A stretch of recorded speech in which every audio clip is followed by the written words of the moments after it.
हो जाओ, तुम शांत चित्त से अब अपना इच्छित रूप देख सकते हो। संजय ने धृतराष्ट्र से कहा।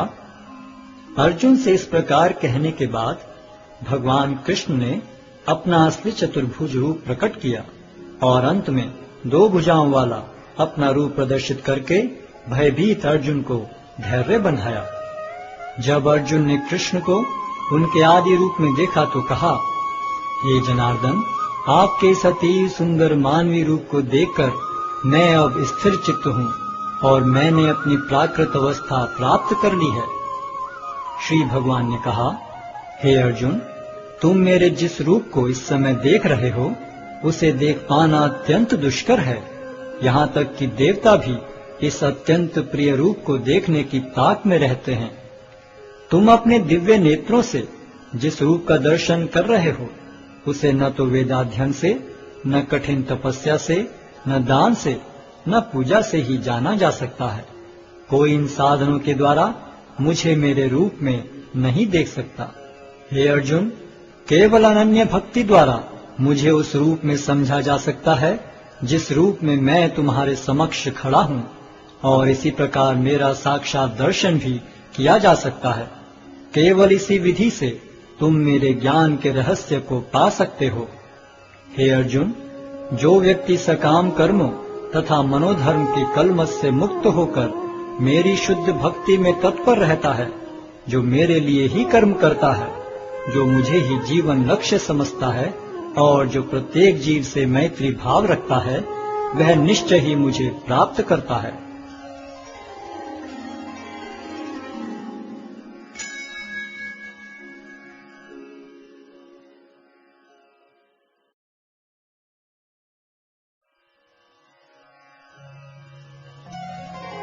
अध्याय 12 भक्ति योग।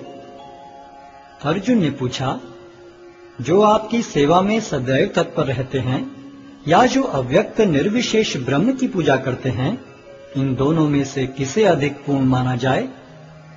श्री भगवान ने कहा, जो लोग अपने मन को मेरे साकार रूप में एकाग्र करते हैं और अत्यंत श्रद्धा पूर्वक मेरी पूजा करने में सदैव लगे रहते हैं, वे मेरे द्वारा परम सिद्ध माने जाते हैं।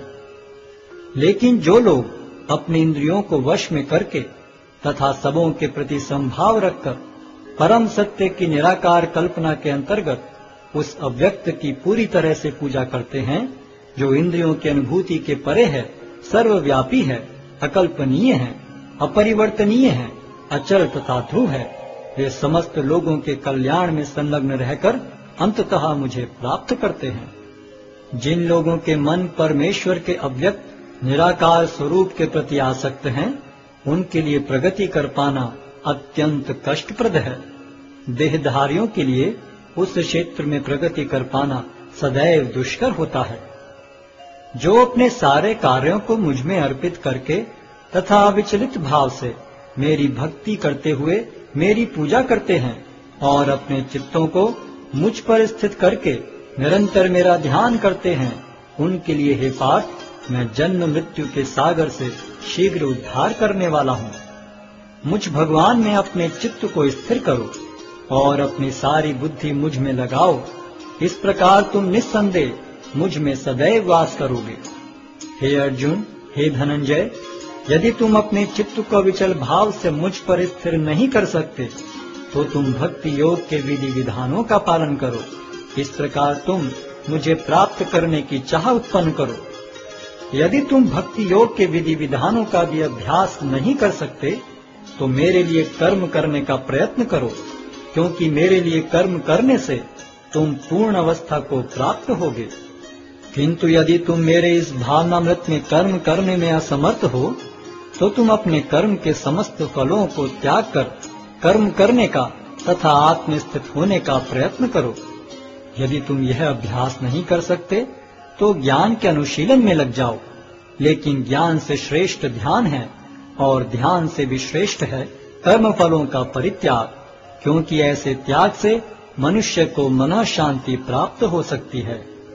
जो किसी से द्वेष नहीं करता लेकिन सभी जीवों का दयालु मित्र है, जो अपने को स्वामी नहीं मानता और मिथ्या अहंकार से मुक्त है, जो सुख दुख में समभाव रहता है, सहिष्णु है, सदैव आत्मतुष्ट रहता है, आत्म संयमी है, तथा जो निश्चय के साथ मुझ में मन तथा बुद्धि को स्थिर करके भक्ति में लगा रहता है, ऐसा भक्त मुझे अत्यंत प्रिय है।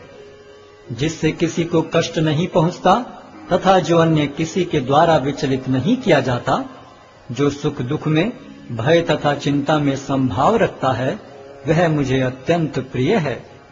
मेरा ऐसा भक्त जो सामान्य कार्यकलापों पर आश्रित नहीं है, जो शुद्ध है, दक्ष है, चिंता रहित है, समस्त कष्टों से रहित है और किसी फल के लिए प्रयत्नशील नहीं रहता, मुझे अतिशय प्रिय है। जो न कभी हर्षित होता है, न शोक करता है, जो न तो पछताता है, न इच्छा करता है, तथा जो शुभ तथा अशुभ दोनों प्रकार की वस्तुओं का परित्याग कर देता है, ऐसा भक्त मुझे अत्यंत प्रिय है। जो मित्रों तथा शत्रुओं के लिए समान है, जो मान तथा अपमान, शीत तथा गर्मी, सुख तथा दुख, यश तथा अपयश में संभाव रखता है, जो दूषित संगति से सदैव मुक्त रहता है, जो सदैव मौन और किसी भी वस्तु से संतुष्ट रहता है, जो किसी प्रकार के घर बार की परवाह नहीं करता, जो ज्ञान में दृढ़ है और जो भक्ति में संलग्न है, ऐसा पुरुष मुझे अत्यंत प्रिय है। जो इस भक्ति के अमर पथ का अनुसरण करते हैं और जो मुझे ही अपना चरम लक्ष्य बनाकर श्रद्धा सहित पूर्ण रूपेण संलग्न रहते हैं, वे भक्त मुझे अत्यधिक प्रिय हैं।